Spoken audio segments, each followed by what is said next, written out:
Una primera pregunta es, ¿a qué se debe la baja del 5,5 al 4,6 del presupuesto que va a su área en relación a la torta general del presupuesto? ¿Cuál es la base? Si es que hay una superación de algún problema social en la ciudad o eso tiene que ver con alguna otra cuestión.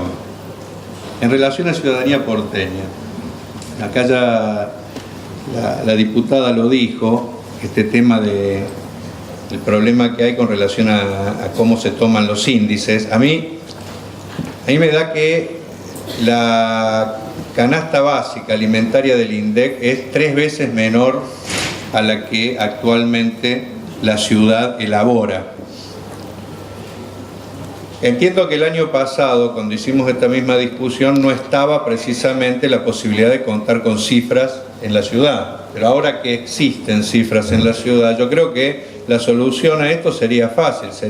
Yo tengo un proyecto de ley que precisamente lo traje aquí, que tiene que ver con esto, que hacer un cambio en relación a la ley, a la ley 1878, para que a partir de ahora tomemos en cuenta el índice, ¿no es cierto?, que elabora la ciudad y que por esa vía se termine de hacer todo cambio, que después se lo voy a pasar. Si hay voluntad política lo podemos aprobar en la próxima sesión y por esa vía se solucionaría el problema y la gente de este plan podría tener un índice, ¿no es cierto?, de adecuación que tenga más que ver con la realidad. Yo, entendiendo que el propio ministerio, la unidad de evaluación del ministerio propone actualizar el monto, siempre lo ha propuesto. Ahora, cuando no había se hablaba de tomar en cuenta el que daba diputados, pero ahora hay un índice y por lo tanto creo que eso, si está de acuerdo usted y nos ponemos de acuerdo, ya hoy se podría avanzar en ese punto, porque todos los diputados del oficialismo y de todo podemos hacer un proyecto, lo presentamos y el jueves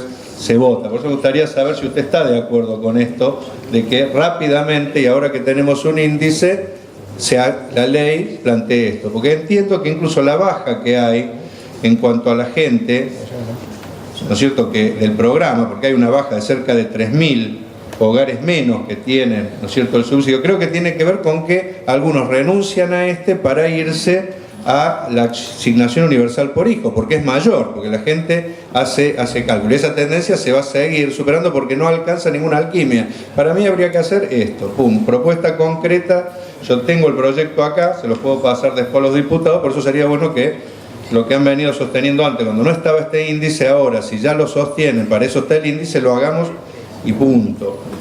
Con relación al tema niñez y adolescencia, pero antes de esto, con relación a este mismo índice y con datos incluso que dio usted recién, hablando ya del índice INDEC y de todo esto, la ciudad plantea que hay una canasta básica de cerca de 8.800 millones, ¿no? Los índices de la ciudad están planteando esto. Pregunta, ¿por qué el promedio del salario que usted mismo dijo está por debajo de eso, del salario de los trabajadores del área? En general a mí me da, por ejemplo, que toda la gente que entró en el 2010 cobra de promedio unos 6.000 pesos. ¿Por qué cobran 6.000 si la canasta básica que da la ciudad es de 8.800? ¿A qué se debe? ¿No habría que rápido a partir de ahí aumentarlo y a partir de ahí discutir todos los años cómo se le indexa por la inflación? Segundo, ¿por qué un tercerizado o un operador, un educador social contratado que hace la misma función que otros de planta gana cerca de 4.000, cuando, vuelvo a insistir, la canasta básica de la ciudad está en 8.800?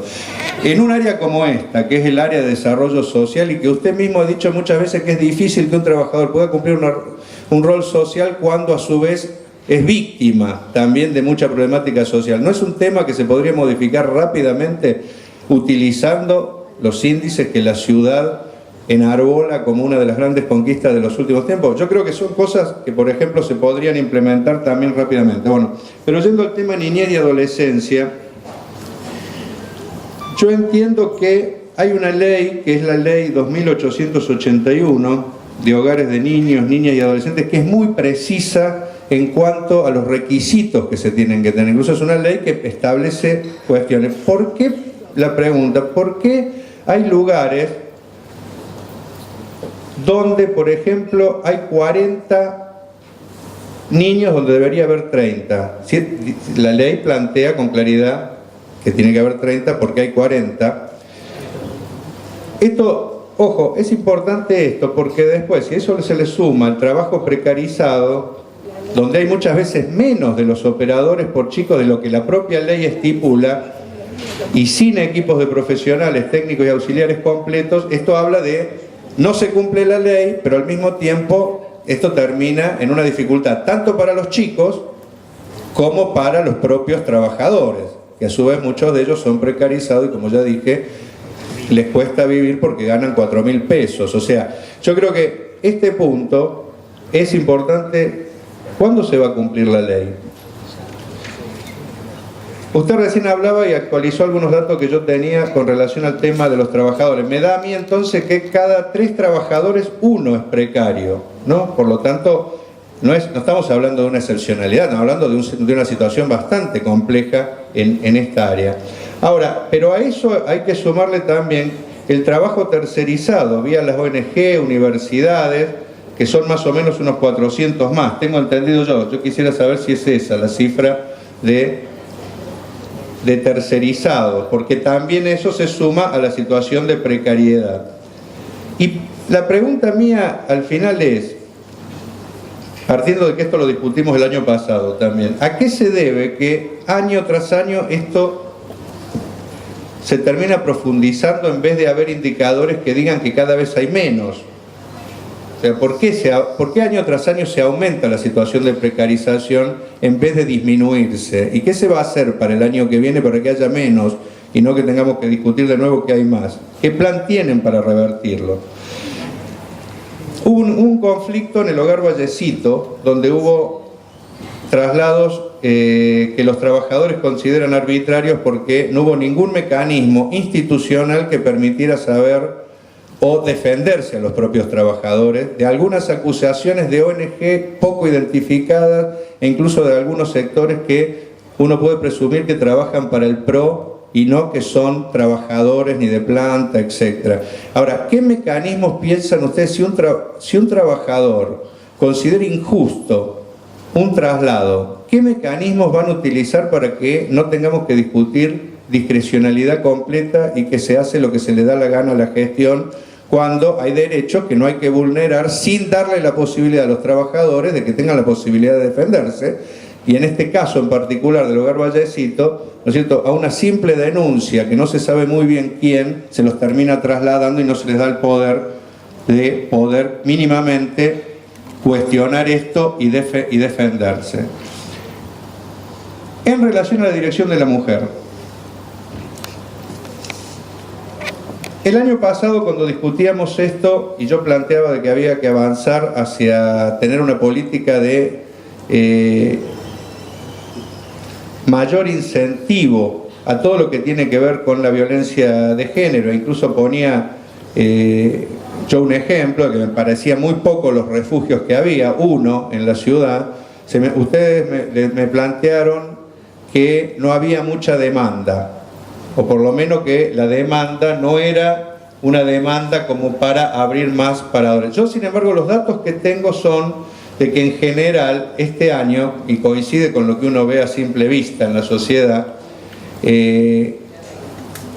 asistieron más víctimas en general que las que se asistieron el año pasado. Incluso se prevé para el 2014 más todavía. O sea que, evidentemente, las cifras hablan de que es un fenómeno creciente, por lo tanto hay más demanda, no menos. Estos son los datos que se dan, incluso en las previsiones que están planteadas. Entiendo que, por ejemplo,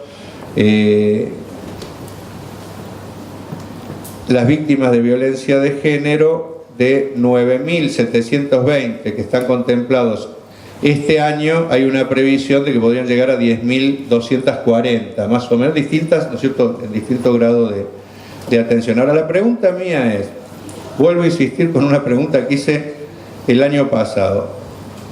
La Comisión de Derechos Humanos de la ONU recomienda que haya, para atacar el problema de la violencia de género, una plaza cada 1.000 habitantes. Y le da mucha importancia al tema de las plazas en toda política, porque explica en el informe que hace que si no hay lugares donde vaya una víctima de violencia de género, muchas veces se la condena a que se quede en la casa. Y en la casa es donde está precisamente el que ejerce la violencia de género. Si no hay una política para que se pueda ir del hogar, ella y sus hijos, es decir, un hogar, y si no hay una política después de reinserción social, es difícil discutir que hay una política para la violencia de género. Hay un solo hogar. Yo, ¿no es cierto? Más o menos hay unas 30 o 40 plazas. Si tomáramos estrictamente lo que dice la ONU, tendría que haber 3.000, o sea, de 30 o 40. Supongamos que no tomamos las plazas que dice la ONU, porque las tomamos cuando nos caen bien y no las tomamos cuando implican gasto, ¿no? En general. Ahora, pero por lo menos no se puede avanzar en un refugio por comuna. No es una cosa mínima que se podría avanzar, porque vuelvo a insistir, también es importante la proximidad muchas veces, porque estamos hablando de gente que tiene que trasladarse con hijos, etcétera, y que por esa vía también. Entonces, bueno, yo personalmente creo que hasta que no se avance en esto es muy difícil decir que se tiene una política integral más allá de la campaña que suena bien hablar contra la violencia de género. Hay que facilitarle las condiciones. Adultos mayores.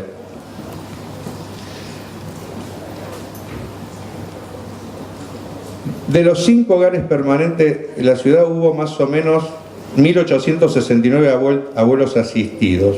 Ahora, se plantea también una suma muy importante para el 2014, se prevén 1.000 más, o sea, es un aumento muy importante. Las 88 camas más que se plantearon, que entiendo que se escuchó, termina de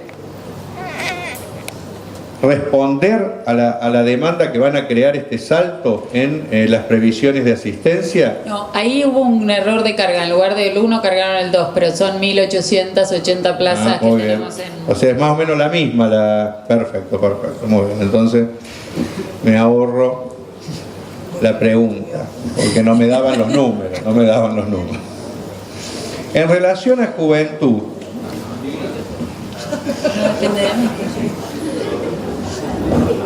usted, no, se permite todos los comentarios alegres. El programa Estudiar es Trabajar, usted plantea que se plantea atender a 5.000 chicos. Ahora, con los otros 45.000 chicos que ni trabajan ni estudian de la ciudad, porque entiendo que las estadísticas hablan de 50.000, ¿qué se va a hacer? Porque está muy bien la política para 5.000, pero los otros 45.000 no merecen una política. ¿Qué política se les va a dar? ¿No tendría que partir este programa de tomar en cuenta la realidad que hay 50.000 y trabajar sobre los 50.000? ¿Por qué solo se trabaja sobre 5.000? La pregunta. Con relación al tema de los convenios con ONG, fundaciones, etcétera, ¿cuáles son los criterios por los cuales se hacen esos convenios? ¿Hay concursos, licitaciones? ¿Qué mecanismos de control y de supervisión existen? Lo relaciono incluso con lo que les planteabas otra vez, que muchas de estas tienen el derecho de cuestionar a tal o cual trabajador de planta. ¿Cuáles son los criterios con los cuales se hacen esos convenios? Una pregunta con relación al tema de la precariedad, que también es... la precariedad provoca también una sensación de inseguridad en los trabajadores, y es muy difícil para un trabajador planificar su vida cuando sabe que está en una situación donde con una simple firma de un momento a otro se puede quedar sin trabajo. Y ya que hay muchos, 1 de cada 3, ¿qué plan hay en primer lugar para incorporarlos a planta con todos los derechos? Y en segundo lugar, ya que estamos a poco tiempo, pregunta concreta, ¿se les va de movida a renovar el contrato absolutamente al 100% de los trabajadores? Como para tener claridad de qué va a pasar en este rubro. Y hago la última, gracias a la diputada Sandía tengo muchas menos, ¿no?, de las que me había planificado al principio. Sánchez Sandía.